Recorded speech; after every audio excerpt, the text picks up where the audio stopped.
Նախ ձեր սպասելիքները, ինչ սպասելիքներ ունեք հիմնական դատական լսումներից։ Տեսեք, սա շատ երկար process է, տարիներով գնալու է, մինչև կարողանանք բոլոր ապացույցները ուսումնասիրենք։ Այս գործը դրական ավարտ Հայաստանի Հանրապետությունում կունենա, եթե իշխանափոխություն լինի։ Ես անձամբ չեմ սպասում, որ այս իշխանության օրոք իրենք արդար որոշում են կայացնելու, որովհետև պարզ է, թե ինչն է այս գործի նպատակը։ Այդպես, այնպես չի, որ բոլորին կդատապարտեն, կարծում եմ, այնտեղ ինչ-որ անձանց կասեն, չէ, այս մեկը մի քիչ կապ ունի, մեկը մի քիչ շատ կապ ունի, ինչ-որ ձևով կփորձեն այդպես արդարադատության իմիտացիա ստեղծել, բայց այն, որ վերջնական որոշումը Բագրատ Սրբազանի նկատմամբ, մեծ հաշվով այս գործը Բագրատ Սրբազանի մասն է, ինչքան էլ մենք ենք տուժել այս գործից,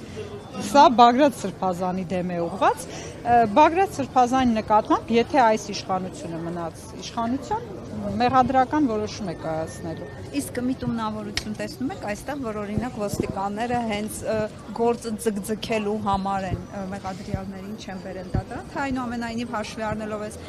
ներքին քաղաքական process-ները ոստիկանները իրոք այդքան գեր զբաղված են։ Այո, ամեն ինչ կախված է ներքին քաղաքական process-ների հետ։ Այսօր տեսանք ամբողջ Հայաստանում ձերբակալություններ են գնում, ուժեղ Հայաստանի թեկնածուներ եւ ոչ թեկնածուներ ձերբակալվում են, մենք չունենք այն ոստիկանական ուժերը, որոնք կարողանան այդ ամբողջ ծավալը ապահովել։ Նույնիսկ ես ձեզ ասեմ, մեզ որ 18 հոգից գտնվում էինք կալանքի մեզ բերելն էլ էր խնդիր։ Մեզ չէին կարողանում բերեն, ասենք մենք նույն գործով անցնող անձինք ենք, իրավունք չունենք նույն մեքենայի մեջ իրար հետ շփվելով գանք։ Գալիս էին ինձ Աբովյանից վերցնում, իջնում էինք Իզմիրլյանից 2 հոգու վերցնում, գնում էինք KGB 3 հոգու վերցնում, այն որ այդքան նստանան այդ մեքենայի մեջ չկա։ Կանգնած վիճակով ոստիկանական մեքենայի մեջ մեզ բերում հասցնում էին դատարան։ Այսինքն այն ռեպրեսիաները, որ իրենք անում են Հայաստանում, այդ ռեպրեսիաներին եղած ոստիկանները չեն հերիքում։ Դա է ուղղակի պատճառը։